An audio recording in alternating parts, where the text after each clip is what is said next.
ഇത് അടുത്ത ചട്ടി എടുത്തോളി. എന്നിട്ട് നമ്മൾ നേരത്തെ ക്രഷ് ചെയ്ത് വെച്ച ആ ഒരു കൂട്ടും പിന്നെ കുറച്ച് ഉലുവയും കടുകും നന്നായിട്ടൊന്ന് വറുത്ത് പൊടിച്ചത് അതിലിട്ട് കൊടുത്ത് നമ്മൾ നേരത്തെ കോരി വെച്ച. ഇനി നമുക്ക് നമ്മൾ അടുക്കളയിലെ രാജകുമാരൻ ഇട്ട് കൊടുക്കാം അല്ലേ. ശേഷം അതിലേക്ക് നമുക്ക് ആവശ്യമുള്ള മുളക് പൊടി, മഞ്ഞൾപ്പൊടി, എരിവൊക്കെ കൂടാതെ നോക്കണം കേട്ടോ. എനിക്ക് ഭയങ്കര ഇഷ്ടമാണ് എരി, അത്യാവശ്യം എരി കഴിക്കും. പിന്നെ മഞ്ഞൾപ്പൊടിയൊക്കെ ഇട്ട് കൊടുത്ത് അത് നന്നായിട്ടൊന്ന് മിക്സ് ആക്കിയിട്ടെടുക്കാം. ഇനി ഒന്നും നോക്കണ്ട കേട്ടോ, അങ്ങോട്ട് മിക്സ് ചെയ്തിട്ട് കൊടുത്തോളൂ. ഇതാ അബാൻ ഇവിടെ നോക്കി നിൽക്കണ്ട എന്തൊക്കെയാണ് ഉമ്മച്ചി കാട്ടണമെന്ന് കരുതിയിട്ട് കേട്ടോ. ഇതാ അങ്ങനെ നമ്മൾ ഉമ്മച്ചിനെ കൊണ്ട് അടുത്ത് കത്തിച്ചു. ഞാൻ കത്തിച്ചാൽ പൊതുവെ കത്താറില്ല.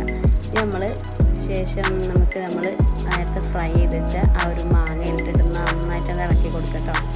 ഒന്നും നോക്കണ്ട, ആരെങ്കിലുമൊക്കെ തേച്ചിട്ടുണ്ടെങ്കിൽ തീർത്തോണ്ടി ഇളക്കി തീർക്കാം.